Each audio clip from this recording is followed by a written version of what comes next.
Good evening, all. Welcome to Learners Academy.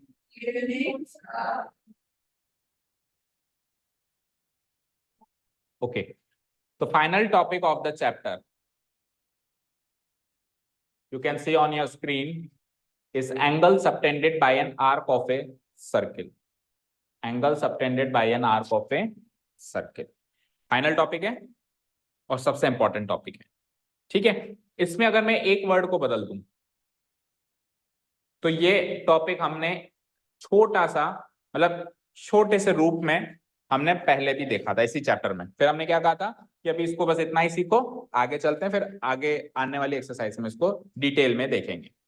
ठीक है, तो करीब करीब टॉपिक सेम है. हमने जो मेन बात थी एंगल सबटेंडेड बाय ए कोड में ही सीख ली थी. अभी बस angle subtended by an arc जब कहेंगे बस थोड़ा सा चेंजेस है, वो देख लेंगे तो हमारा टॉपिक वो कवर हो गया एक तरीके से. ठीक है, तो एक बार टॉपिक का मतलब समझते हैं. Angle subtended by an arc of a circle.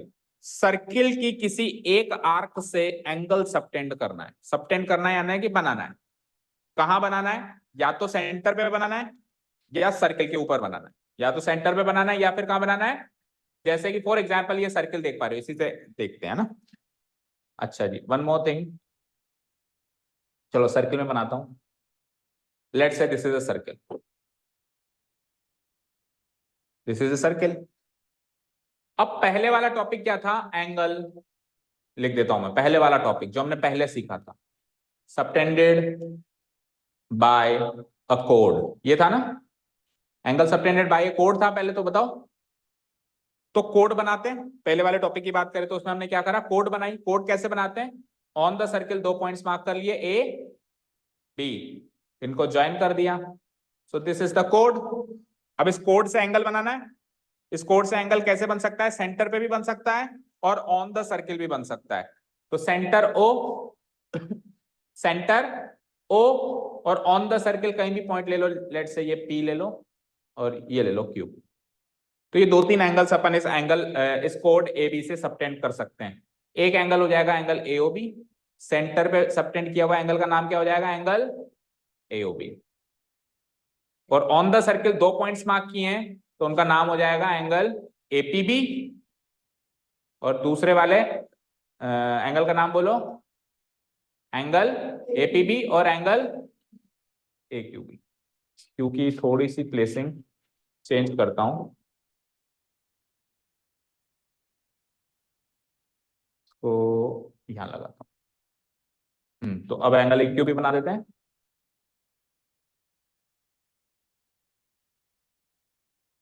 A Q. ठीक है, नहीं बना ढंग से.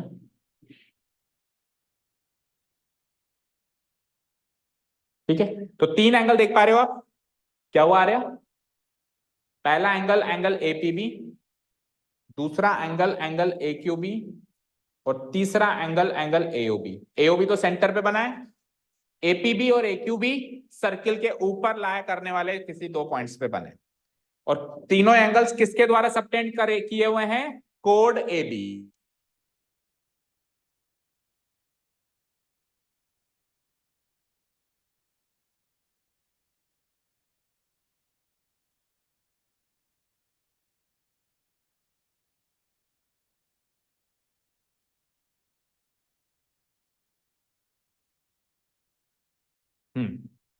चलो, तो दोनों के दोनों एंगल कोड एबी से सबटेंड किए गए हैं 3 अलग अलग पॉइंट्स पे. 3 अलग अलग पॉइंट्स. अब ध्यान से सुनना, अगर मैं यहां पे इस कोड एबी को ही हटा दूं, हटा दिया, 3 एंगल तो आज भी है. एंगल एओबी आज भी है, एंगल एपी भी आज भी है, एंगल एक्यूबी भी आज भी है. पर सर ये तीनों एंगल सबटेंड किससे हुए? वो आदमी गायब है.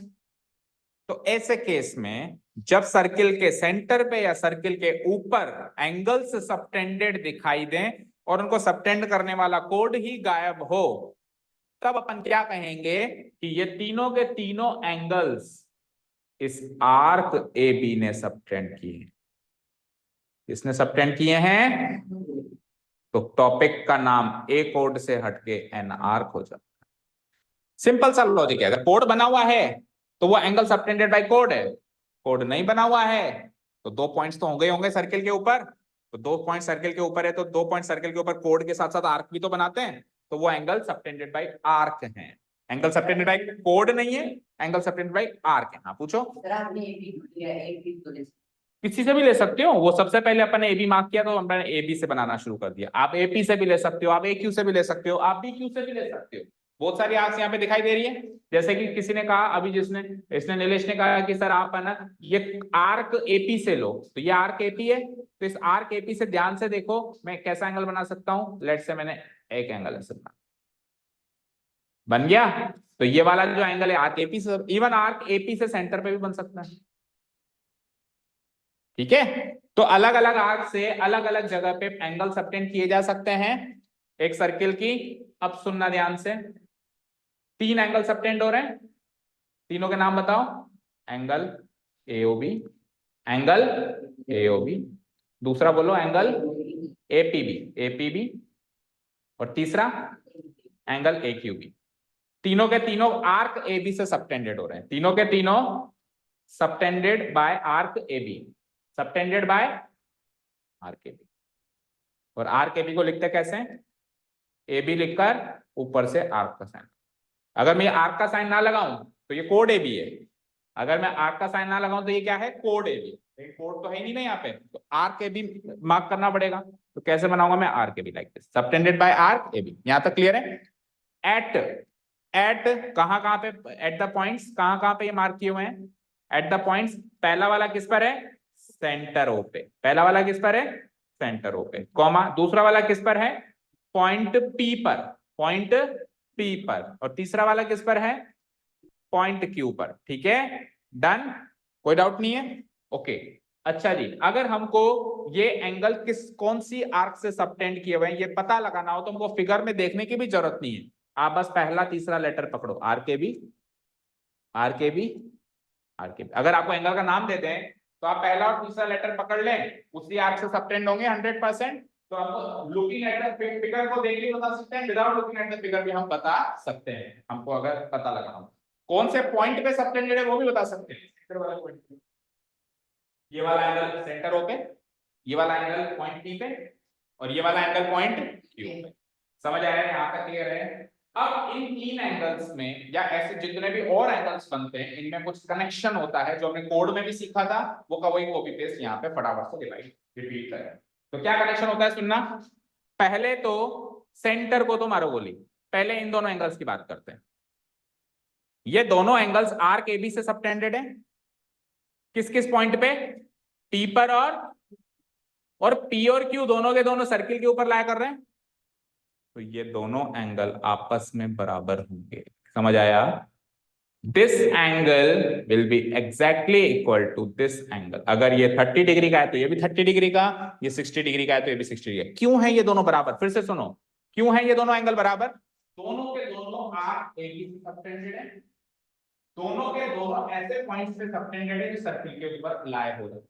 ऐसा नहीं होना चाहिए कि P तो सर्किल से बाहर है और Q सर्किल के अंदर है, ऐसा भी नहीं होना चाहिए कि P सर्किल के ऊपर है Q बाहर, दोनों के दोनों ऑन द सर्किल होने चाहिए। अब सबसे इंपॉर्टेंट बात सुनो, वो दोनों के दोनों ऑन द सर्किल होने चाहिए पर आर्क AB के ऊपर नहीं, आर्क AB के अलावा जो बचा हुआ सर्किल है पर। समझ आया भाई? इस पूरे सर्किल में से इस आर्क AB वाले जो ये दूरी दिख रही है इस आर्क को बचा हुआ सर्किल ये है, इस बचे हुए सर्किल पर 2 पॉइंट 3 पॉइंट 10 पॉइंट कितने भी मार्क कर दो और ए बी आर्क से एंगल सबटेंड कर दो, सारे के सारे आपस में बराबर, सारे के सारे क्या होंगे आपस में बराबर। जैसे कुछ पॉइंट्स और मार्क कर दूं मैं, पी क्यू, तीसरा पॉइंट मार्क कर रहा हूं देखो मैं आर, चौथा पॉइंट मार्क कर रहा हूं मैं एस, पांचवा पॉइंट मार्क कर रहा हूं टी, यू, ये वी लगा दूं, यहां पे लगा दूं। अरे ये आर्क ए बी पे आ गया मैं, आर्क ए बी से ही तो सबटेंड कर रहे हो, तो आर्क ए बी खुद पे कैसे सबटेंड करेगी एंगल? भाई कर तो सकती है इस तरीके से, एंगल ए बी बी बन सकता है, लेकिन इसका फिर इनसे कोई कनेक्ट, ये दोनों ये एंगल इनसे बराबर नहीं होगा। एंगल बनाया तो जा सकता है पर बराबर नहीं होगा। तो एक बार मैं ऐसे ही पॉइंट्स मार्क कर रहा हूं जो आर्क ए बी पे, अब ये सारे एंगल्स जो देख रहे हैं सब बराबर हैं। आप एंगल ए आर बी बनाओ, आप एंगल एपी भी तो बना हुआ है, ए एस बी बना दो, ए टी बी बना दो, और कौन सा बचा, ए यू बी भी बना दो। ये सारे एंगल्स आपस में बराबर हैं, और जो शुरू के दो बनाए थे वो भी इन सब से बराबर, ये सारे के सारे आपस में क्या है, बराबर हैं। ये चीज समझ में आई। तो यहाँ पे एक बहुत इंपॉर्टेंट थ्योरम होती है, मैं बोल के बताता हूं। द एंगल्स, टू और मोर एंगल्स, दो या दो से ज्यादा angle, two or more angles subtended by the same arc of a circle at different points lying on the remaining part of the circle are equal to each other। दो या दो से ज्यादा एंगल जो कि एक सर्किल की same arc से सबटेंड किए गए हों, कौन से पॉइंट पे सबटेंड किए गए हो, डिफरेंट डिफरेंट पॉइंट्स पे सबटेंड किए गए हो, लेकिन वो सारे के सारे points remaining part of the circle पे लाए करनी चाहिए। आर्क ए बी के अलावा जो रिमेनिंग पार्ट ऑफ सर्किल है उस पर वो सारे पॉइंट्स लाए होने चाहिए, तो वो सारे के सारे angle are equal to each other. सारे के सारे आपस में क्या होंगे, बराबर। यहां तक क्लियर है। अब मैं शुरू के वापस दो एंगल छोड़ देता हूं और बाकी डिलीट कर देता हूं। अब सर इसका क्या रोल है, इसका कोई रोल है, बिल्कुल इसका भी रोल है। अब ये एंगल एओबी इन सब का राजा है। जैसे अभी मैंने 10-20 एंगल्स लगाए थे ना, वो सारे एंगल्स एक तरफ है और सेंटर पे बना हुआ एंगल एक तरफ है। तो इनमें कनेक्शन सुनना, जो एंगल सेंटर पे मैंने बनाया है वो remaining part of the circle पे बने हुए एंगल का इंटू टू यानी कि दुगना होता है, ट्वाइस होता है। क्या होता है, ट्वाइस। अगर ये 30 बना है तो ये 60 बनेगा, अगर ये 60 बना है तो ये 1/3 बनेगा। ये उसका दुगना, वो इसका आधा। कैसे देखो, ये इसका दुगना होता है और वो इसका, कनेक्शन समझ में आया। पहले तो बात करते हैं ये दोनों आपस में इक्वल हो गए, और फिर बात करते हैं इनका आपस में कनेक्शन पता चल गया। अब इनका कनेक्शन सेंटर से क्या है, इनका रिलेशन सेंटर से क्या है, कि सेंटर पे बनने वाला angle remaining part of the circle पे बनने वाला एंगल का ट्वाइस हो। क्या होगा, ट्वाइस। पर शर्त ये है कि सेम आर्क ए बी से सबटेंड होने चाहिए ये सारे। अगर डिफरेंट आर्क से सबटेंडेड हैं तो गारंटी नहीं दे सकते। अच्छा, तो भी गारंटी पता है कब कर सकते हैं, जैसे मैंने डिफरेंट आर्क से सबटेंड कर दिए, एक आर्क ए बी काट ली, एक आर्क कहीं और सीडी काट ली। अब एक तो मैं एबी से बना रहा हूं, एक सीडी से बना रहा हूं, अभी भी ये बराबर हो सकते हैं अगर आर्क एबी और आर्क सीडी आपस में बराबर, आर्क एबी की लंबाई और आर्क सीडी की लंबाई आपस में बराबर है, तो अगेन वो एंगल्स क्या हो जाएंगे, बराबर। तो या तो सेम आर्क से सबटेंडेड हो या फिर दो अलग अलग आर्क से सबटेंडेड है तो दोनों की लेंथ बराबर। Two different arcs of same length, तब वो एंगल बराबर होंगे, या फिर सारे के सारे एंगल सेम आर्क से सबटेंडेड हो तो वो बराबर। समझ आया। तो ये जो भी हमने कहा ये करीब करीब एक्सरसाइज का 75 to 80% तो कवर हो चुका है। इसी पे बेस्ड क्वेश्चंस मिलेंगे हमको, तो एक बार इसके बारे में लिख देते हैं, और 20 to 25% जो बचता है वो है साइक्लिक क्वाड्रिलेटरल, उसके बाद की कहानी है। तो सबसे पहले तो जितना भी हमने कहा उसको लिख लेते हैं। हेडिंग मार्क कर ली, हाँ जी, ओके। लिखो, N arc of a circle, speed में लिखना, N arc of a circle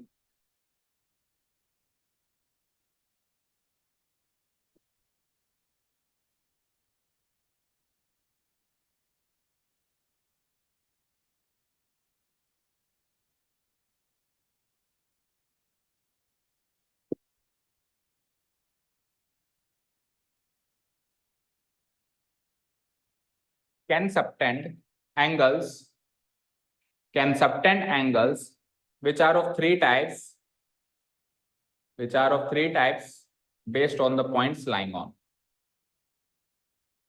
क्या कह रहा है ये, इतना लिखो फिर बताते हैं।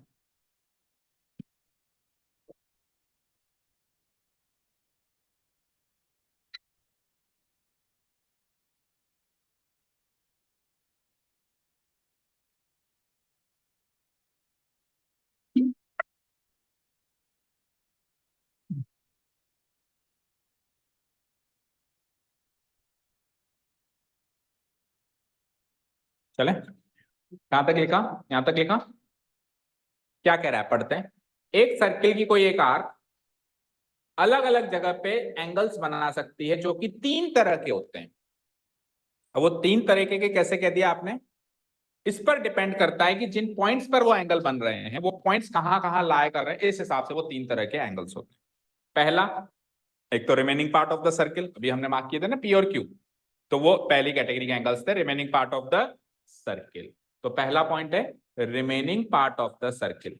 अच्छा जी, remaining part of the circle generally major arc होती है कि नहीं होती? अभी अपन ने सर्किल बनाया था आओ, अभी अपन ने सर्किल बनाया था, उस सर्किल में अपन ने आर्क ए बी काटी, यहां से आर्क ए बी यहां से लेके यहां तक काटी। तो remaining part of the circle जैसे पी, यहाँ पे हमने एंगल बनाया, तो ये जो पी है ये मेजर आर्क पे आ रहा है कि नहीं आ रहा है बताओ? आ रहा है ना। तो जो remaining part of the circle है वो जनरली क्या होता है? मेजर आर्क होती है। तो आप ऐसे याद रख लो मेजर आर्क, या फिर आप ऐसे याद रख लो remaining part of the circle, दोनों का मतलब एक ही है। ये पहली कैटेगरी कवर हो गई। इस पे कौन कौन से पॉइंट्स मिले थे अभी अपने को? पी और क्यू। दूसरी कैटेगरी देखें, दूसरी कैटेगरी सेंटर होगी। दूसरी कैटेगरी है, अच्छा ऑन द आर्क इटसेल्फ, खुद पर ही। अभी मैं कह रहा था ना खुद पर नहीं कर सकती है, कर तो सकती है लेकिन उसका कोई कनेक्शन नहीं है। तो दूसरा जो जगह है उस सर्किल पे वो आती है खुद पर, यानी कि ऑन द आर्क इटसेल्फ।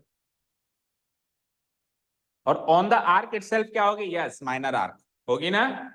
खुद का खुद पे करेगी तो जो खुद जो आर्क कटी हुई है वो तो माइनर ही है ना, बचा हुआ पार्ट तो मेजर है और वो खुद है माइनर। तो remaining part will be called as major arc और arc itself will be called as minor arc. और तीसरा और आखिरी centre of the circle, centre of the circle, centre पे भी वो मार्क कर सकती है।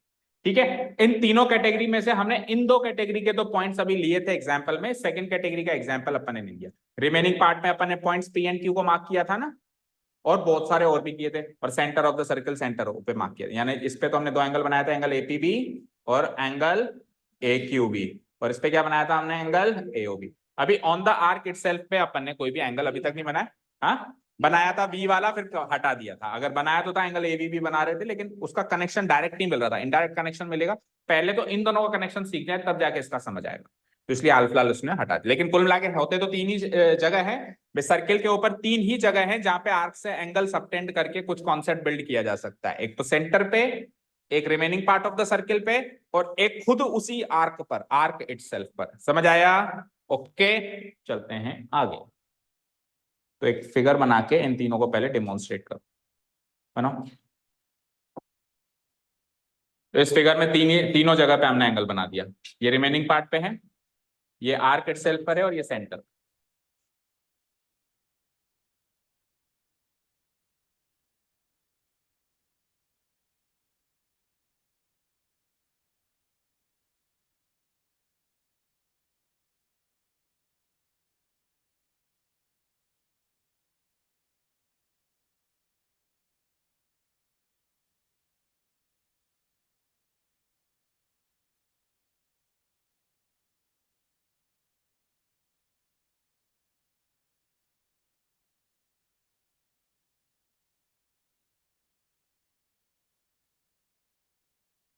हो गया यहाँ तक मार्क?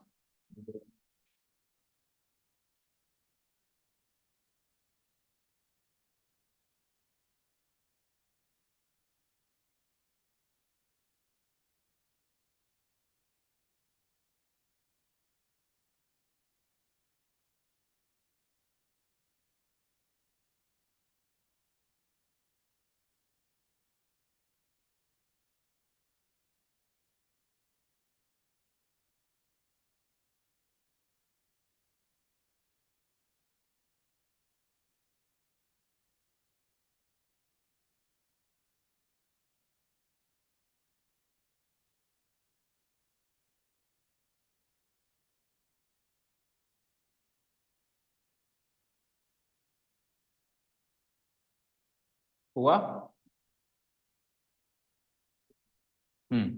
तो इस फिगर में आपको तीनों कैटेगरी के एंगल्स मिल रहे हैं। पहली कैटेगरी क्या थी? Remaining part of the circle. तो देखो इधर स्क्रीन पे, आर्क पी क्यू को अगर मैं काट दूं इस सर्किल से, तो remaining part of the circle क्या है? Major arc P Q. उस मेजर आर्क पी क्यू पे एक पॉइंट ले लिया ए। दूसरा पॉइंट क्या था? On the arc itself. तो आर्क पी क्यू के ऊपर भी एक पॉइंट है, चेक करो, पॉइंट बी। और तीसरा पॉइंट क्या था? ऑन द सेंटर, सेंटर पे भी एक एंगल बनाया। तो तीनों तरह के एंगल दिख रहे हैं आपको। ये पहले कैटेगरी का एंगल है, एंगल पी ए क्यू। ये दूसरी तरीके का एंगल है, एंगल पी बी क्यू। और ये तीसरी तरीके का एंगल है, एंगल पी ओ क्यू। इन तीन कैटेगरी के बाहर कोई और एंगल नहीं बन सकता। अच्छा, कोई ऐसे कहे कि सर कैसे नहीं बन सकता? ये लो मैं इधर डी डाल दिया, अभी एंगल पी डी क्यू तो बन गया ना। अरे तो ये तो पहली कैटेगरी का ही है ना, दोनों दोनों बराबर है। तो कैटेगरी नहीं चेंज हो सकती। एंगल्स तो इनफाइनाइट बन सकते हैं, लेकिन वो तीन कैटेगरी में ही फॉल होंगे, या तो रिमेनिंग पार्ट, मेजर आर्क, या आर्क इटसेल्फ, माइनर आर्क, या सेंटर। सेंटर पे तो वैसे भी एक ही बनेगा। ठीक है, कोई कहे मैं इस आर्क के ऊपर एक और ले रहा हूं, ये लो सर, ई ले लेता हूं यहाँ पे, पीई बी। हाँ तो ठीक है, तूने एंगल डिफरेंट बनाया है, पीई क्यू, लेकिन ये दोनों एक ही कैटेगरी के एंगल। आपको एक बात बताऊं, ये दोनों भी आपस में बराबर होंगे। ये दोनों भी आपस में बराबर होंगे। जो remaining part of the circle है वो दोनों आपस में बराबर है ना। तो जो आर्क इटसेल्फ पे बने हुए हैं, माइनर आर्क पे बने, वो दोनों भी आपस में बराबर होंगे। मेजर आर्क पे बनने वाले सारे एंगल्स बराबर हैं आपस में, और माइनर आर्क पे बनने वाले सारे एंगल्स आपस में बराबर होंगे। ए ओ, ई ओ बी। ई ओ बी तो एक डिफरेंट एंगल हो गया। ई ओ बी तो देखो, आर्क ई बी से काट दिया आपने। आपको आर्क चेंज नहीं करनी, तभी कुछ कॉन्सेप्ट बिल्ड होगा। अगर आपने आर्क चेंज कर दी तो फिर उनका कोई गारंटी नहीं है वो बराबर होंगे, दुगने होंगे, क्या होंगे, वो कुछ भी हो सकते हैं।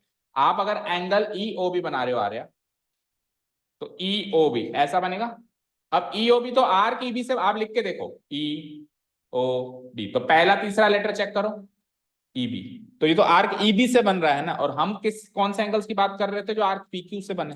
उनको लिखने पर पहला और आखिरी लेटर पी और क्यू ही होना चाहिए, बस वो सेंटर वाला लेटर चेंज होता रहे। ठीक है, अभी क्लियर है सारी बातें। ये फिगर बन गया। अब इस फिगर को डिस्क्राइब करते हैं। हेयर, हेयर पहली कैटेगरी का एंगल बता रहा हूं मैं,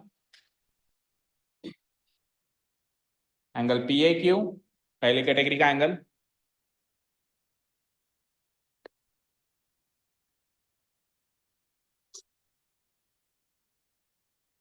angle P A Q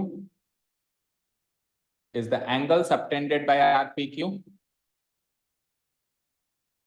at the point A, और A का लाई कर रहा है remaining part of the circle, यानी कि मेजर आर्क PQ। पहली कैटेगरी कवर।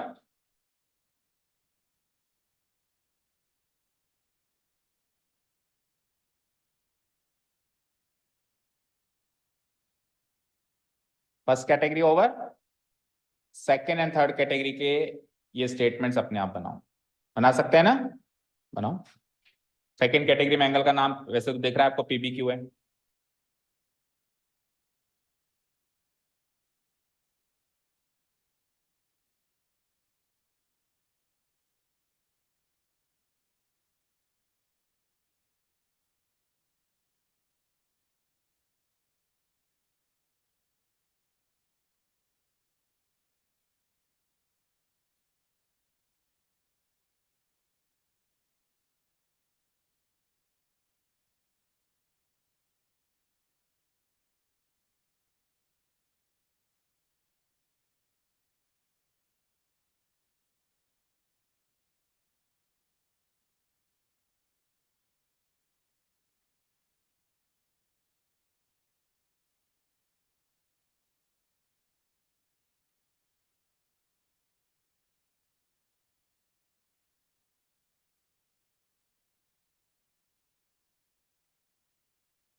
सेकेंड कैटेगरी बना ली।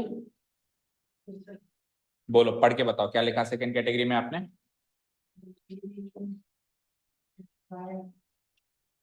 आर्क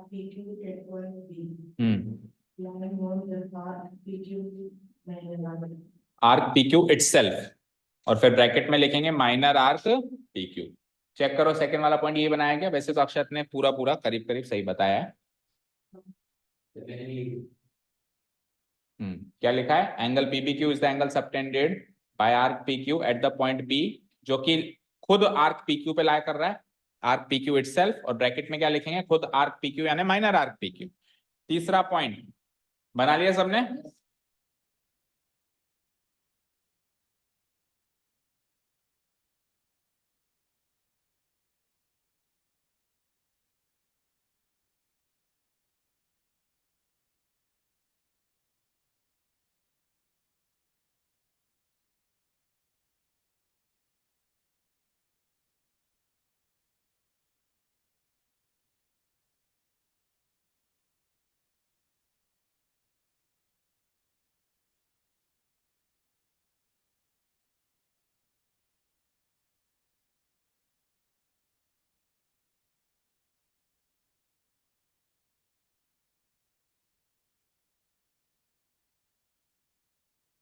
तीसरा पॉइंट बना लिया बच्चों? रिद्धि लिखो।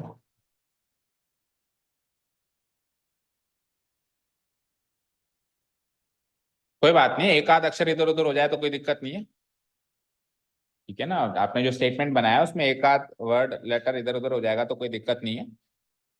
हाँ बनाओ बनाओ।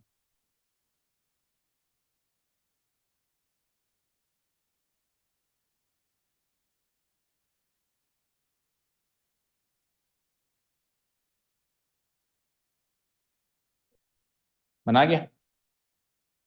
बोलो। POB। पी। पी। आर कौन सी लिया आपने?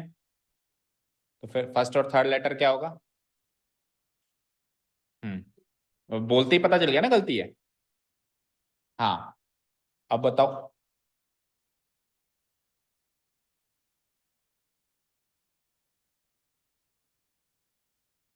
ठीक है।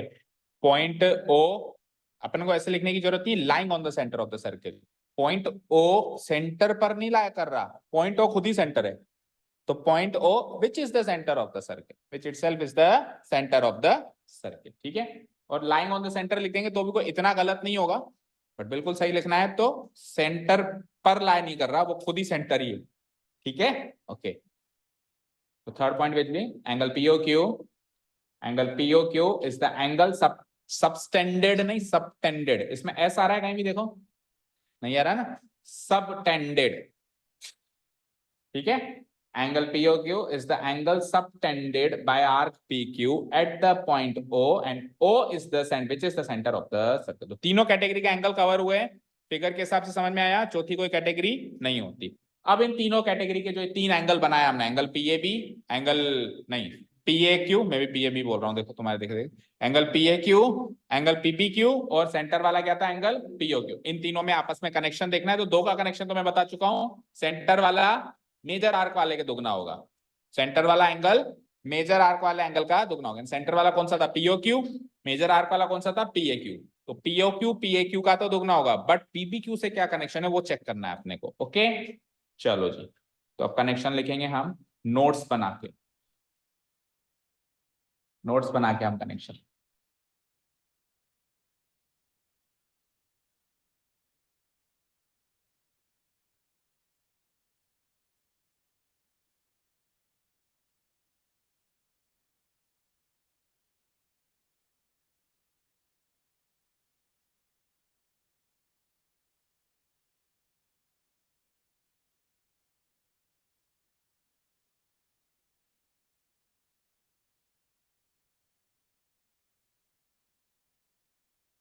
3 पॉइंट्स थे तो तीन ही कनेक्शन होंगे भाई, तीन लोग होंगे तो आपस में तीन ही कनेक्शन हो सकते हैं, बताओ। पहला का दूसरे के साथ, दूसरे का तीसरे के साथ, पहला का तीसरे के साथ, देखते हैं क्या कनेक्शन है। तो देखो पहला कनेक्शन तो मैंने आपको बातों बातों में बता दिया, और वही कनेक्शन सबसे जरूरी सबसे इंपॉर्टेंट कनेक्शन है, इसके ऊपर पूरी थ्योरम है। इस वाले कनेक्शन में पूरी थ्योरम 10.8 है, जो आपके कोर्स का बहुत इंपॉर्टेंट पार्ट, ठीक है। डन। पहला कनेक्शन क्या है बोलो? कि सेंटर पे बना हुआ एंगल मेजर आर्क पे बने हुए एंगल पे, यानी रिमेनिंग पार्ट वाले पे का क्या होगा? दुगना। अब दूसरा कनेक्शन बताता हूं मैं आपको। अब दूसरे कनेक्शन में सेंटर को छोड़ो, मेजर आर्क और माइनर आर्क वाला एंगल पकड़ते हैं, यानी PAQ और PBQ। PAQ और, तो बेटा ये दोनों एंगल आपस में सप्लीमेंट्री होंगे। सप्लीमेंट्री एंगल पता है क्या होते हैं? जिनका जोड़ 180 डिग्री होता है। तो एंगल PAQ और एंगल PBQ का जोड़ क्या होगा? 180 डिग्री होगा, ठीक है। ये सेकंड कनेक्शन मिल गया। अब तीसरा कनेक्शन देखो, बड़ा ही सरल है। PAQ और PBQ का सम 180 होगा, तो यहां से मुझे किसके किसका कनेक्शन निकालना है? अब POQ और PBQ का, POQ और PBQ, यानी PAQ को भगाना पड़ेगा। तो देखो मैं एंगल PAQ की जगह क्या लिख सकता हूँ? एंगल PAQ की वैल्यू क्या हो जाएगी? Angle POQ/2। तो इसको मैं यहाँ लिख सकता हूँ, एंगल PAQ की वैल्यू है ना ये, इसको मैं क्या लिख सकता हूँ? Angle POQ/2। उसके बाद फिर मैं क्या करूंगा? इस एंगल PBQ को वहां ले जाऊंगा, तो यहां सेट के वो क्या हो जाएगा? 180 माइनस एंगल PBQ। उसके बाद ये इंटू 2 हो रहा है, तो उधर जाके क्या हो जाएगा? मल्टीप्लाइड। तो एंगल POQ की वैल्यू क्या आ गई? ये तीसरे कनेक्शन में दिख रहा है, 2 × 180 माइनस एंगल PBQ। ठीक है, तो इन शॉर्ट मैं ये कह सकता हूं कि अगर तीसरा कनेक्शन याद नहीं भी है, ये दो कनेक्शन याद है, तो तीसरा तो डिराइव किया जा सकता है। किया जा सकता है ना, बोलो। देखो, अगर वो वाला एंगल है तो ये इसका डबल होगा, अगर ये वाला एंगल है तो उसका आधा होगा, और अगर तीसरा वाला एंगल निकालना है, लेट्स से मेरे पास सेंटर वाला एंगल गिवन है और मेरे को तीसरी कैटेगरी का एंगल निकालना है, तीसरी कैटेगरी नहीं, दूसरी कैटेगरी जो माइनर आर्क पे बनता था, कैसे निकालेंगे सोचो। जब मैं फिगर पे लेके चलता हूँ फिर बताना जरा, नीलेश बताना। लेट से मैंने को सेंटर वाला एंगल गिवन, कौन सा गिवन है, सेंटर। सेंटर वाला मतलब ये वाला गिवन, मैं दे देता हूँ चलते एंगल, ये है 140 डिग्री। अब मेरे को ये वाला चाहिए, कैसे पता करेगा, क्या 180 डिग्री होगा ये, निकाल के बता मेरे को तो वैल्यू कितनी होगी, 40 होगी तुषार, 40 होगी क्या इसकी वैल्यू, 40 डिग्री होगी। बस यही सब करना है अगली एक्सरसाइज में, जो भी मैं करवा रहा हूँ ना एग्जाम्पल। 40 होगी धीरज, 40, इधर से गरिमा,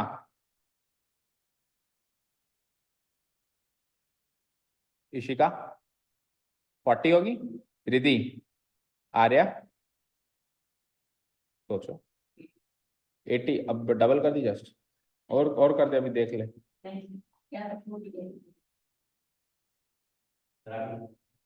मेरे को तो बताना ही है, तू बता देखें। अब वो लोग जो 40 डिग्री बोल रहे हैं वो हाथ खड़े करो, जिनका आंसर भी 40 डिग्री था, सबका ही था करीब करीब। तुषार आपका, वो लोग जो 40 डिग्री कह रहे हैं वो 180 में से 140 को माइनस करके कह रहे हैं, ऐसे ही कर रहे हो ना। तो किन दो एंगल का सम 180 था, क्या इन दोनों एंगल का सम 180 था, अरे इन दोनों का सम 180 था, इसका इससे कनेक्शन था ही नहीं ना।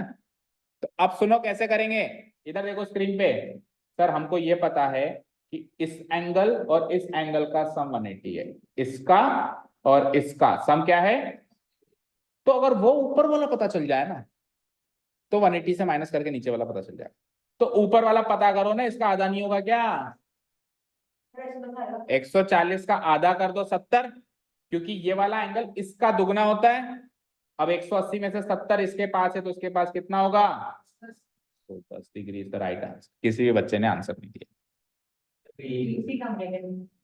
समझ गए, क्लियर है भाई। अगर इसका इससे कनेक्शन पूछे तब तो जस्ट दुगना और जस्ट आधे का कनेक्शन नहीं, ये दुगना है वो आधा है, वो देके ये पूछे दुगना कर दो, वो देके ये पूछे आधा कर दो, डन।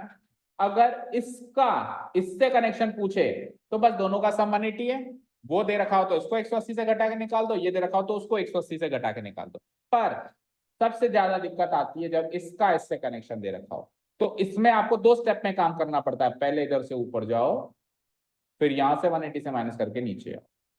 तो अभी मैंने क्या दिया था 140, इसका आधा करो, दुगना मत करो आधा करो, सॉरी दुगना तो ऑलरेडी हो रहा है ना, इसका आधा करो 70, और 180 में 70 घटाओ 110 डिग्री। बस यही एंगल एंगल खेलेंगे अब अगली एक्सरसाइज, जैसा भी खेल रहे हैं, समझ गए, क्लियर।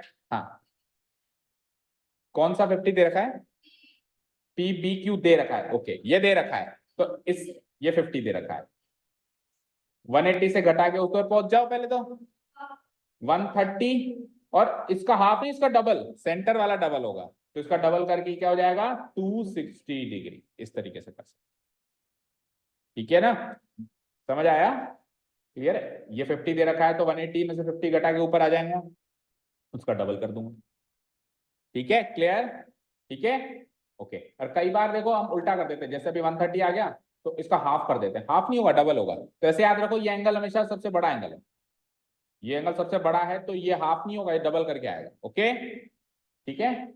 चलिए क्या लिख लिया हमने, 3 रिजल्ट्स लिख लिए हैं, लिख लिए बेटा। अब 3 रिजल्ट्स में से पहला जो रिजल्ट है कि सेंटर वाला एंगल जो है वो रिमेनिंग पार्ट ऑफ एंगल का दुगना है, ये है हमारी थ्योरम 10.8। इसकी भी थ्योरम है क्या, इसकी तो है ही नहीं, इसकी तो कोई थ्योरम है ही नहीं, और इसकी थ्योरम हम साइक्लिक क्वाड्रिलेटरल वाले टॉपिक में जो कल सीखेंगे उसमें देखेंगे। अभी हम इसकी थ्योरम देखेंगे, और ये थ्योरम सबसे इंपॉर्टेंट पूरे चैप्टर। ठीक है, तो थ्योरम 10.8 मार्क करो, आपकी बुक में मार्क है। पहले तो हम स्टेटमेंट लिख देते हैं और फिर प्रूव करते हैं, फिर बस आज इतना ही करेंगे।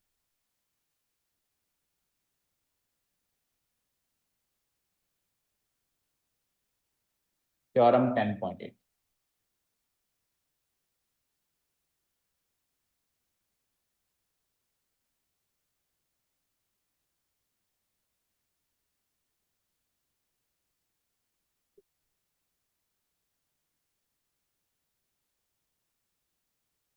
अब हो सकता है बेटा 10.8 की जगह 7 हो जाए, 6 हो जाए, वो नहीं कह सकता हूँ, क्योंकि कुछ ओमिटेड सेक्शन भी है। जो अभी मैंने पीडीएफ खोल रखी है उसमें ये 10.8 है, तो आप थोड़ा बहुत एडजस्ट कर लेना, अभी थ्योरम मैच कर लेना, इसके स्टेटमेंट से बढ़ के थ्योरम मैच कर लेना। ठीक है, ठीक है ना। हाँ, तो क्या है थ्योरम, क्या है थ्योरम है कि angle subtended by an arc of a circle at the centre, centre पे सबटेंड किया गया एंगल ट्वाइस होगा किससे, angle subtended by the same arc, उसी आर्क से एंगल सबटेंड होगा एट एनी पॉइंट, किसी भी पॉइंट पे, but that point should lie on the remaining part of the circle, lying on the remaining part of the circle. और remaining part of the circle वैसे मैंने आपको बताया था क्या होता है, मेजर आर्क होता है। क्या होता है, पर उसको थ्योरम में नहीं मेंशन करना कि वो मेजर आर्क होता है माइनर आर्क होता है, उसको तो बस आप क्या लिख देंगे, remaining part of the circle. ठीक है, अगर ये थ्योरम का स्टेटमेंट स्टेटमेंट पूछ ले तो कम से कम 2 मार्क्स आपको दे जाएगा। वैसे तो देखो ज्यादा लेंथी नहीं है, 1 मार्क का होना चाहिए, लेकिन ये इंपॉर्टेंट है। ये इंपॉर्टेंट है, तो इंपॉर्टेंट चीज कई बार क्या होती है, लेंथ में छोटी होती है ना, तो भी वेटेज ज्यादा लेके आती है। तो ये स्टेटमेंट भी अगर आप लिख देंगे ना तो 2 मार्क्स तो इसमें मिल जाएंगे। ठीक है, किस किस का कनेक्शन है, ये सेंटर वाले angle, remaining part of the circle पे लाए होने वाले पॉइंट का एंगल, सेंटर वाला एंगल दुगना होगा, वो आधा होगा। याद हो गई थ्योरम, हो गई, सरल सी है।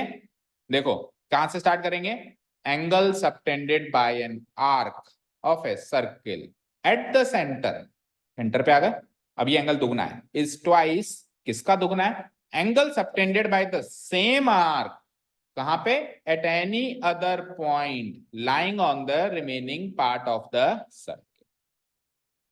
ठीक है, ओके, ये तो हो गई थ्योरम का स्टेटमेंट। आपको स्टेट करके क्वेश्चन आ जाए, स्टेट थ्योरम 10.8, तो स्टेटमेंट लिख के आना है। ठीक है, फिगर बनाओ, तो इसका प्रूफ देखते हैं।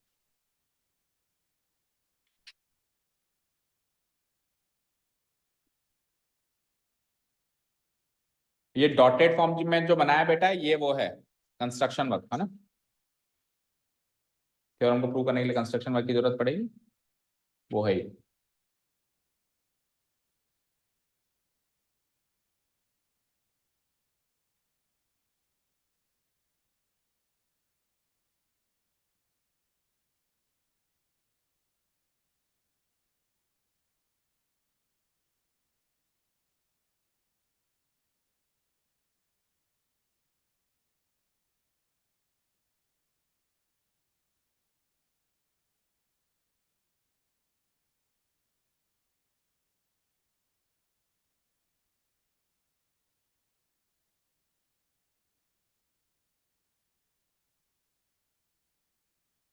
बना गया, बन गया फिगर।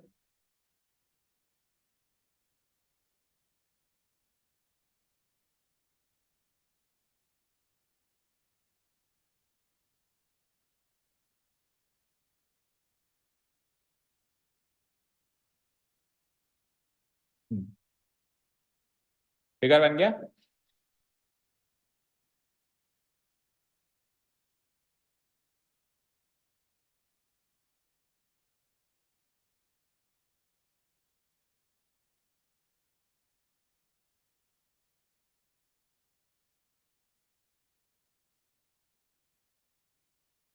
जल्दी बनाओ।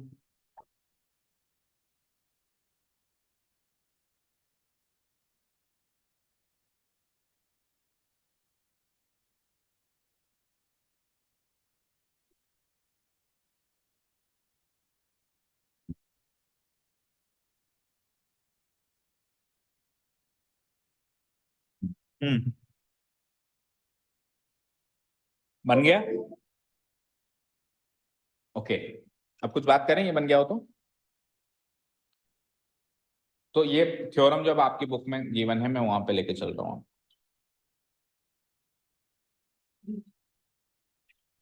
स्टेटमेंट करीब करीब वही होगा जो इसमें लिखा हुआ है ना, और सरल सा।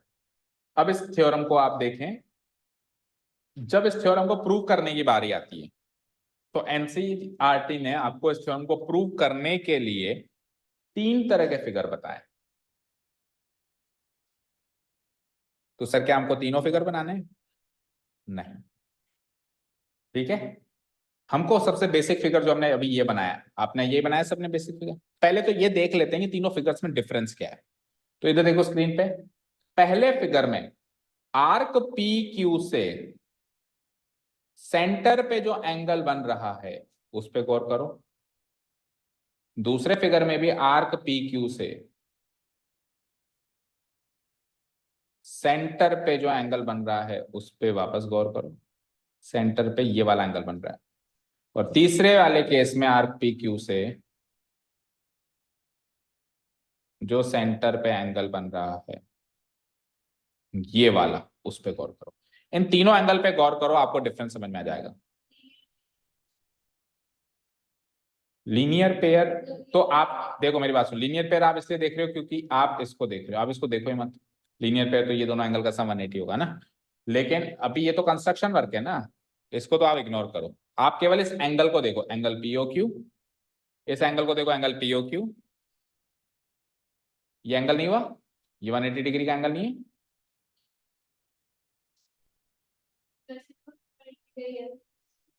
बेटा। ये स्ट्रेट लाइन है, ये पी है, ये ओ है, ये क्यू है। मैंने कहा ये एंगल बताओ, तो ये एंगल कितना है। तो इसमें कोई लीनियर पेयर का कॉन्सेप्ट क्यों लगा? लीनियर पेयर का कॉन्सेप्ट तब लगा जब मैंने एक लाइन खींच दी और मैंने इन दोनों एंगल के सम की बात करी, तब आपने कहा कि सर दोनों का सम 180 होगा।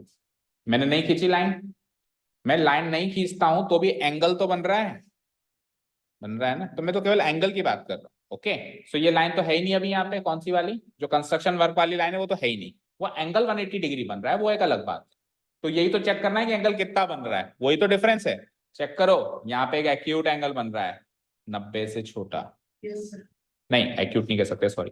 एक्यूट, एक्यूट सॉरी मैं बताऊं क्या है, लेस देन 180 है। यहाँ पे जो एंगल है, यहाँ पे जो एंगल पी ओ क्यू है वो क्या है बेटा, लेस देन 180। तो लेस देन 180 एक्यूट एंगल नहीं होता एक्चुअली। एक्यूट भी हो सकता है, ऑब्ट्यूस भी हो सकता है, 90 डिग्री भी हो सकता है, 90 से छोटा भी हो सकता है, 90 से बड़ा भी हो सकता है, 90 डिग्री के बराबर भी हो सकता है, लेकिन 180 से छोटा रहेगा। 180 से छोटा है। यहाँ पे एग्जैक्टली 180 है, जिसको बोलते हैं स्ट्रेट एंगल। इसको क्या बोलते हैं, स्ट्रेट, इसमें स्ट्रेट एंगल थी। और यहां पे ग्रेटर देन 180 है, इसको बोलते हैं रिफ्लेक्स एंगल। सीखा है ना ये, रिफ्लेक्स एंगल, उल्टा एंगल, पीछे वाला एंगल। ठीक है, तो एक फिगर बनेगा जिसमें 180 से छोटा बने। 180 से छोटे में भी 3 एंगल काउंट हो गए, acute, obtuse, right angle. Acute angle यानी 90 से छोटा, ऑब्ट्यूज एंगल 90 से बड़ा, और राइट एंगल एग्जैक्टली 90 डिग्री वाला। ये तीनों इसी कैटेगरी में शामिल हो गए। फिर एग्जैक्टली 180 डिग्री वाला स्ट्रेट एंगल दूसरा फिगर शो कर रहा है, और 180 से बड़ा रिफ्लेक्स एंगल तीसरा फिगर शो कर रहा है। तो तीनों ही केस में ये एंगल इसका दुगना, ये एंगल इसका दुगना, और ये एंगल इसका दुगना होगा। तीनों ही केस में ये इसका दुगना होगा। थ्योरम ऐसा नहीं केवल इस फिगर पे अप्लाई होती है, थ्योरम उस फिगर पे भी अप्लाई होती है, थ्योरम इस फिगर पे भी अप्लाई होती है। तो ये 3 फिगर्स है हमारे पास, बट सबसे बेसिक फिगर यही है जिसमें अपन 180 डिग्री से छोटा एंगल बनाते हैं। तो हम प्रूफ करेंगे तो we can only draw this figure, और इस फिगर से प्रूफ कर सकते हैं। बाकी उस फिगर में भी ये एंगल इसका दुगना होगा, इस फिगर में भी ये एंगल इसका दुगना होगा। ये बात हमको वैसे याद रखनी है कैजुअल। हाँ, दुगना नहीं होगा। हाँ, ये वाला एंगल इसका दुगना होगा ना, ऊपर वाले का दुगना होगा ना नीचे। ये वाला एंगल ऊपर वाला एंगल का दुगना होगा। अभी भी कंफ्यूज हो? नीचे वाला एंगल यानी सेंटर वाला एंगल रिमेनिंग पार्ट ऑफ का ट्वाइस होगा। सही तो बोल रहा हूं, ऊपर वाला नीचे का आधा होगा। ओके, तीनों में ही दुगना होगा। प्रूफ इससे करेंगे, इस केस में और इस केस में दुगना भी दुगना होगा। ये बस आपने कैजुअली बात याद रखनी है। कल को ऐसा ना हो कि ये एंगल रिफ्लेक्स एंगल है तो आप कहोगे सर इस रिफ्लेक्स एंगल में तो ऐसा कोई कॉन्सेप्ट बताया नहीं गया था। बता रहा हूं, इसमें भी ये इसका दुगना हो, बट प्रूफ नहीं करेंगे। प्रूफ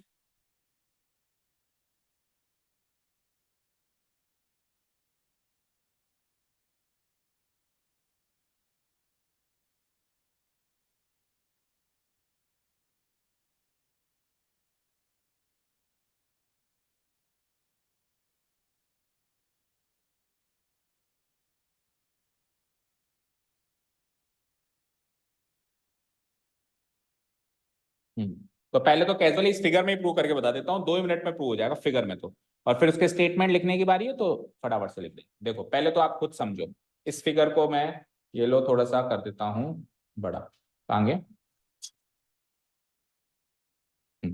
अब केवल और केवल इस फिगर पे देखो, जो बेसिक फिगर हमने बनाया है, इस फिगर पे देखो, ठीक है?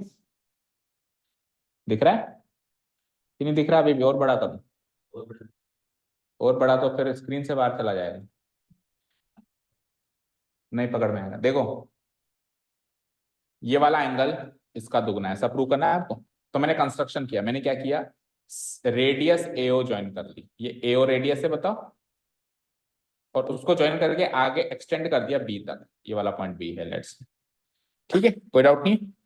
अब आपको ये वाला एंगल चाहिए तो आप इसको दो टुकड़ों में निकालो, आपको पीओ क्यू चाहिए ना, आप दो टुकड़ों में निकालो, एक बार आप पीओ बी निकालो और फिर दोबारा में आप क्यूओ बी निकालो और दोनों को ऐड करके आप पीओ क्यू लगाओ, ठीक है? तो एक एक करके निकालने, पहले लेफ्ट साइड वाला निकाल लेते हैं फिर राइट साइड वाला। अब लेफ्ट साइड वाले एंगल पे फोकस करो। हाँ, आपको ये टोटल एंगल चाहिए तो आपको पी ओ क्यू चाहिए और वो उसका दुगना आना चाहिए। तो आपने क्या कहा, आपने इसको तोड़ दिखा है ना दो एंगल्स में, तो आप पहले लेफ्ट साइड वाला निकाल लो पीओ बी दिस एंगल, फिर आप राइट साइड वाला निकाल लो क्यूओ बी दिस एंगल, और इन दोनों को ऐड कर दूं तो फाइनली पीओ क्यू मिल जाएगा। उसको तो मारो गोली, अभी अपन इसको उसका दुगना प्रूव करेंगे। मैं तो कह रहा हूं कि सेंटर वाला जो एंगल है पी ओ क्यू, उसको आप दो एंगल्स के सम के रूप में देखो कि ये एक एंगल नहीं है, दो एंगल्स का सम दिखाई दे रहा है ना। अब वो ऑटोमेटिकली ऐसे सेट होगा कि ये इनका जब मैं सम करूंगा तो वो ऑटोमेटिकली उसका दुगना बन के आ जाएगा, ठीक है? चलें अब आगे। अब सुनो, अब मैं लेफ्ट साइड वाला एंगल की बात कर रहा हूं, पी ओ बी, ठीक है? अब आपको पता है एक ट्राइंगल होता है जब, तो उसमें अगर मैं किसी एक साइड को आगे एक्सटेंड कर दूं तो इस एंगल को कहते हैं एक्सटीरियर एंगल। क्या कहते हैं इसको?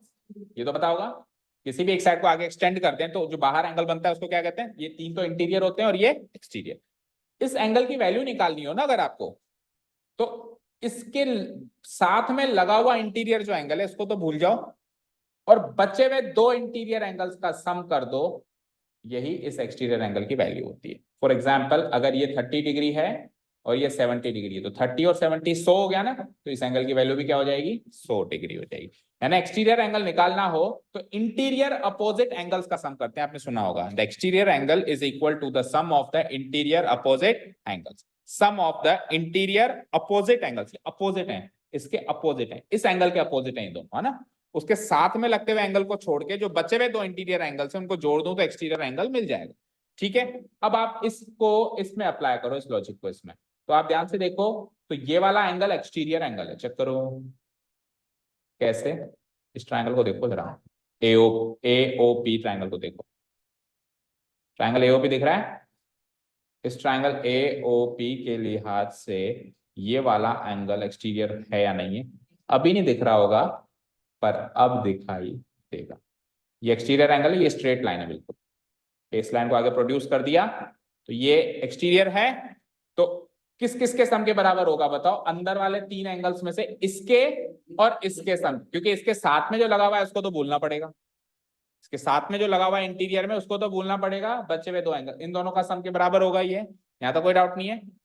और ये दोनों एंगल तो बराबर है, कैसे? अभी देखो ये दोनों एंगल बराबर कैसे, क्योंकि इस ट्राइंगल में एओ और पीओ बराबर हैं, दोनों रेडियस हैं, दोनों रेडियस है ना, सेंटर से पी जाऊं या सेंटर से ए जाऊं दोनों रेडियस से बराबर है। तो इस ट्राइंगल में अगर ये दो साइड्स बराबर है तो आइसोसेलेस ट्राइंगल हो गया, और आइसोसेलेस ट्राइंगल में दो साइड्स तो बराबर होती हैं लेकिन उनके आमने सामने के एंगल्स भी बराबर होते हैं। तो इस पी ओ के सामने का एंगल है वो, और इस ए ओ के सामने का एंगल है ये, तो ये दोनों एंगल बराबर हैं और इन दोनों का जोड़ ये है, तो मैं कह सकता हूं ये अकेला उसके दोगुने के बराबर है। क्यों? फिर से सुनो,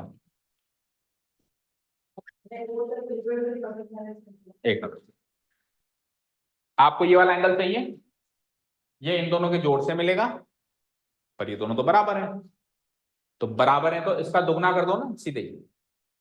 जैसे मान लो ये 30 है तो ये भी 30 है, तो 30 और 30 60 मिलेगा। तो आप 30 और 30 60 क्यों कर रहे हो? आप 30 का दुगना 60 करो ना, एक और एग्जांपल ले लो, मान लो ये 40 है, ये भी 40 है, तो 40 + 40 80 ये मिलेगा।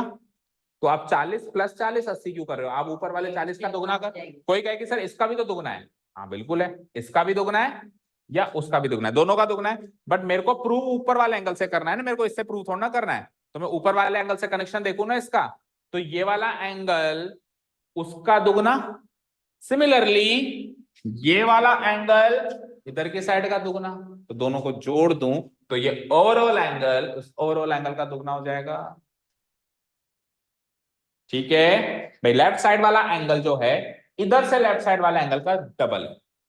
राइट साइड वाला जो एंगल है, देखो ये लेफ्ट साइड वाला एंगल है, ये इधर से लेफ्ट साइड वाला एंगल का डबल है। डबल है, ये जो राइट साइड वाला एंगल है ये इस राइट साइड वाले एंगल का डबल है।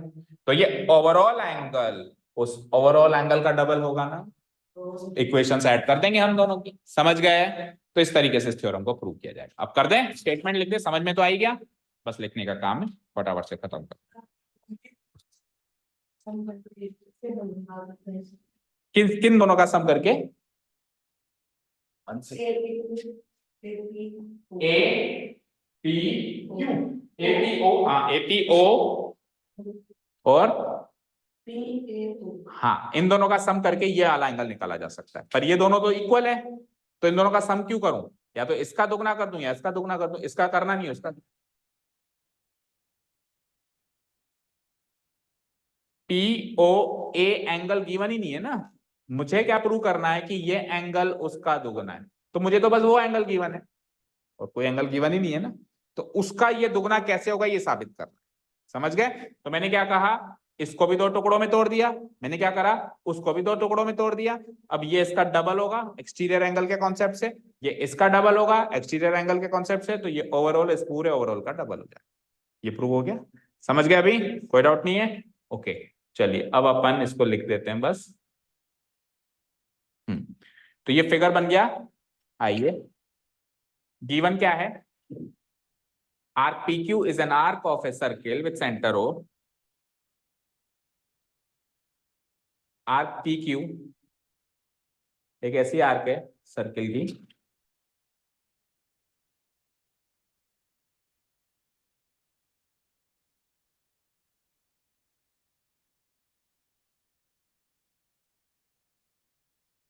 Arc P Q is an arc of a circle, arc P Q circle की एक ऐसी आर्क है जिस सर्किल का सेंटर है ओ, जो कि दो एंगल्स बना रही है। ये आर्क एंगल पीओ क्यू बना रही है, वो तो सेंटर पे बना रही है।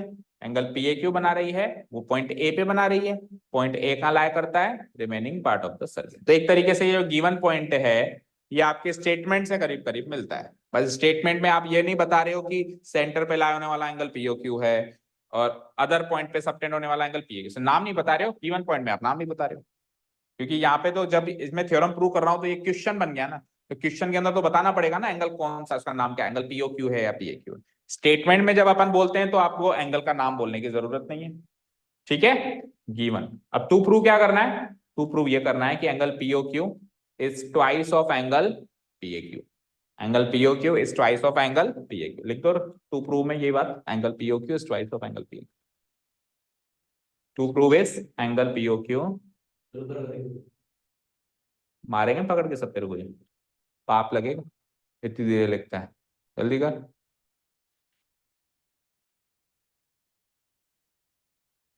कपूर से खुजली होती है क्या? मुझे क्यों हो रही है फिर?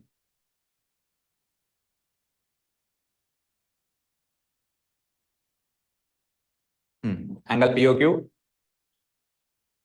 वो लोकल कपूर था, शक्ति कपूर नहीं था, तो लोकल कपूर से खुजली होती है।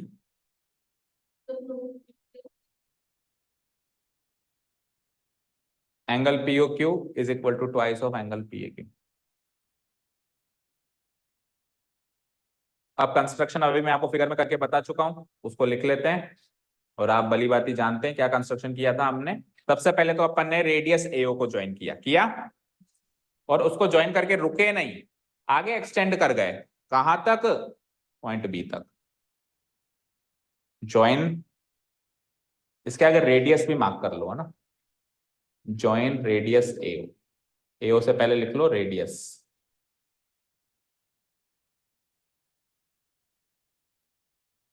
जॉइन रेडियस एओ करो उसको, ठीक है। Join radius, join the radius एओ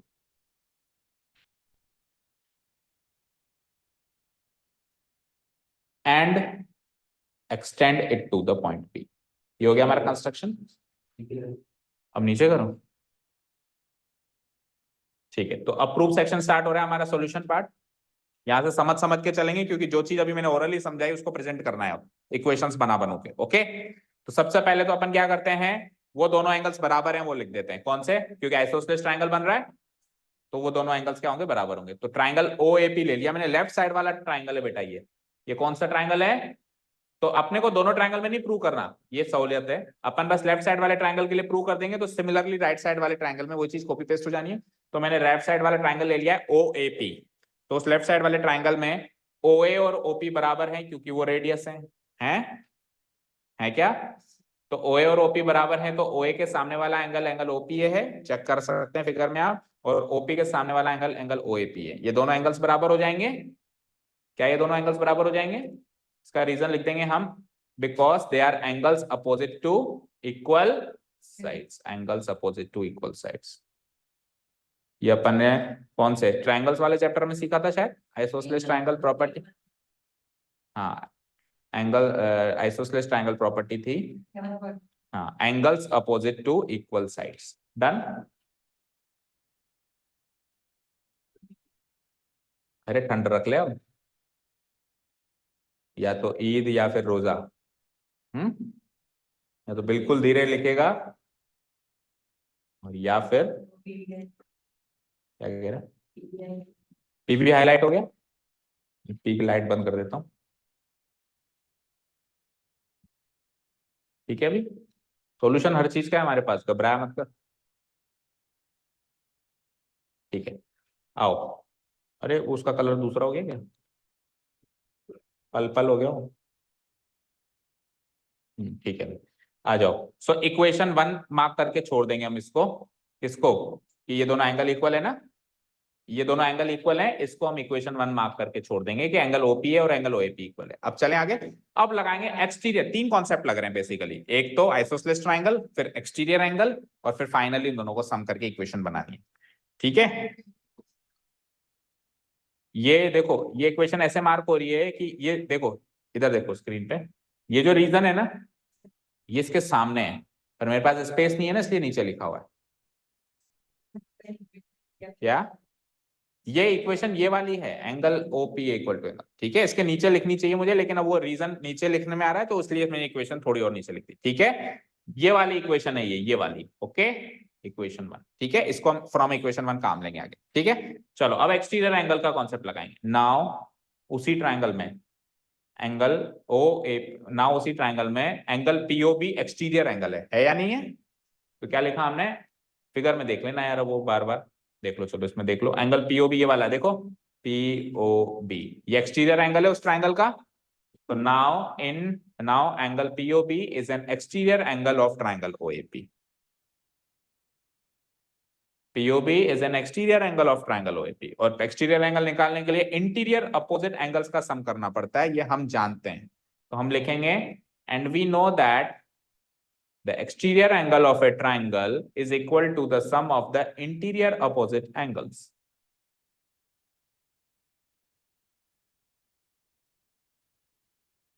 हालांकि हम नहीं जानते थे, पर उसको तो ऐसे ही कहेंगे कि हम जानते हैं, जानते थे पहले, okay. And we know that the exterior angle of a triangle, हम जानते हैं कि जो exterior angle of a triangle है वो इंटीरियर अपोजिट एंगल्स के सम के बराबर होता है। इसीलिए दैट इज, इसीलिए हमने वो जो एक्सटीरियर एंगल है ना, उसको इंटीरियर अपोजिट एंगल्स का सम के रूप में लिख दिया। अब ये इंटीरियर अपोजिट एंगल ही आपस में इक्वल है, तो किसी का भी दुगना लिख सकते हो, इसका भी लिख सकता हूं, इसका भी लिख सकता हूं। तो मुझे तो ए वाले पे जो एंगल जो वर्टेक्स ए पे बन रहा था उससे लेना देना है, तो मैं इसको तो एज इट इज छोड़ दूंगा, और उस एंगल ओपीए को क्या लिख दूंगा, एंगल ओएपी। और इसको मैं ये क्यों लिख पाया, फ्रॉम इक्वेशन 1। इक्वेशन 1 में हमने लिखा है ना कि ये दोनों बराबर हैं, तो इसलिए इसकी जगह मैंने ये लिख दिया। तो अब ओएपी तो ओएपी जैसा ही दिखाई दे रहा है, लेकिन ओपीए भी ओएपी की तरह दिखाई दे रहा है, तो ओएपी ओएपी मिलके क्या हो जाएगा, ट्वाइस ऑफ ओएपी। सुनो एक चीज और, ये वाला स्टेटमेंट मैंने आपको लिखवाया है, बट आप चाहें तो उसको स्किप कर सकते हैं। आपने बस वो बताया कि एंगल पीओबी एक्सटीरियर एंगल है, तो उसके बाद डायरेक्ट आप लिख सकते हैं, इसलिए वो एक्सटीरियर एंगल है तो उन दोनों के सम के बराबर, इंटीरियर अपोजिट। ठीक है, क्योंकि ये एक्चुअली 7th 8th क्लास का कॉन्सेप्ट है, मैंने तो आपको रिवाइज करने के हिसाब से लिखवा दिया स्टेटमेंट, बाकी आप स्टेटमेंट स्किप करके, पर ये जरूर लिख देना कि एंगल पीओबी एक्सटीरियर एंगल है, इसलिए उस एंगल की वैल्यू इंटीरियर अपोजिट एंगल के सम के बराबर।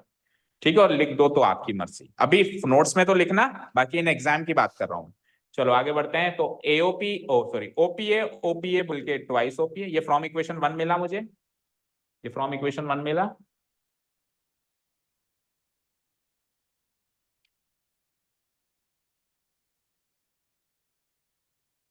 ठीक है, ओएपी ओएपी मिलके क्या हो गया, ट्वाइस ओएपी।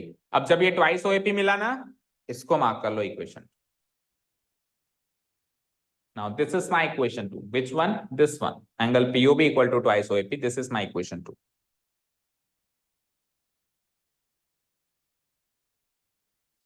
तो वो लेफ्ट साइड वाला एंगल ऊपर वाले लेफ्ट साइड वाले एंगल का दुगना हो गया। अब ऐसा कैसा काम कायदे से राइट साइड के लिए करना चाहिए, बट फालतू थोड़ा ना बैठे हम, वो का वही कॉपी पेस्ट करेंगे। तो अब राइट साइड वाला ट्राइंगल क्या था, ओ ए क्यू, चेक करो यही था क्या। राइट साइड वाला ट्राइंगल का नाम तो देख लो एक बार, यही है, यही है ओ, ये वाला राइट साइड वाला triangle, this one, O A Q, ये है ना राइट साइड वाला ट्राइंगल। तो सिमिलरली इसमें ये एक्सटीरियर एंगल हो जाएगा, तो ये इन दोनों के सम के बराबर हो जाएगा, यानी कि इसका दुगना हो जाएगा। तो अपन सिमिलरली करके कहेंगे कि अब जो राइट साइड वाला ट्राइंगल है कौन सा, O A Q, similarly in triangle O A Q, short में लिखेंगे क्यूओबी एक्सटीरियर एंगल है, वहां पे पीओबी था, यहाँ पे क्यूओबी है, तो क्यूओबी एक्सटीरियर एंगल है, तो क्यूओबी ओ ए क्यू के का दुगना हो जाएगा, that will be my equation 3।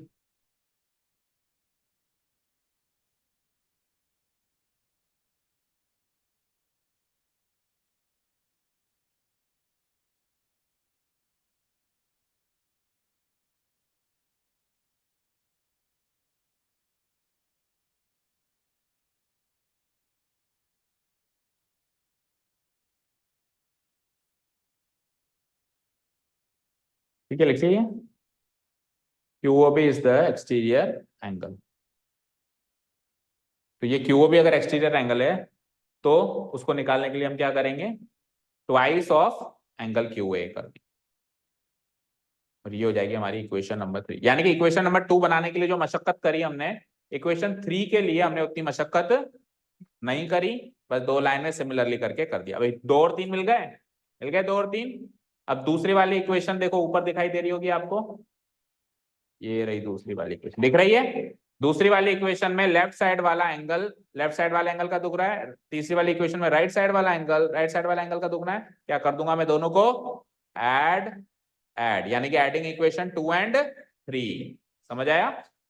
तो now adding equation 2 and 3 we get, तो एलएचएस से एलएचएस ऐड करें, टीओबी प्लस क्यूओबी, ये हो गया एलएचएस से एलएचएस ऐड,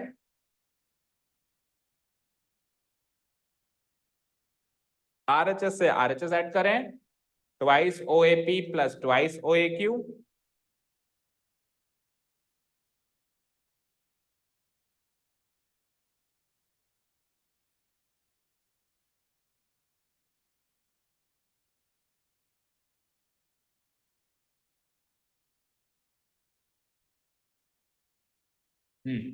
सो एलएचएस से एलएचएस ऐड, आरएचएस से आरएचएस ऐड, तो 2 2 कॉमन आ गया इसमें से, 2 2 कॉमन आ गया, तो अंदर ब्रैकेट में क्या बचा कि ओएपी प्लस क्यूओए, यही बच गया। अब आप फिगर में देखो, पीओबी और क्यूओबी, पीओबी और क्यूओबी मिलके क्या बनते हैं, पीओबी, देखो इधर फिगर में पीओबी, ये लेफ्ट साइड वाला एंगल, क्यूओबी ये राइट साइड वाला एंगल, मिलके पीओ क्यू बनते हैं, पीओ क्यू बनते हैं। तो इसके नीचे तो लिख दूंगा मैं पीओबी बराबर प्लस क्यूओबी, के नीचे क्या लिख दूंगा, पीओ क्यू। और आरएचएस में देखो ओएपी और ओए क्यू, ये मिलके क्या बनते हैं, ओ ए, क्या था नाम, ओ ए पी, ये अगेन लेफ्ट साइड वाला एंगल है, और ओ ए क्यू ये अगेन राइट साइड वाला एंगल है, ये दोनों मिलके क्या बन रहे हैं, PAQ बन रहे हैं। तो इधर तो लिख दूंगा POQ LHS में, और RHS में लिख दूंगा PAQ, और 2 अपनी जगह एज इट इज, ये 2 अपनी जगह एज इट इज, इन दोनों का सम PAQ, इन दोनों का सम POQ। तो एंगल POQ बराबर ट्वाइस ऑफ एंगल PAQ, यहाँ पे हो चुका है प्रूव्ड।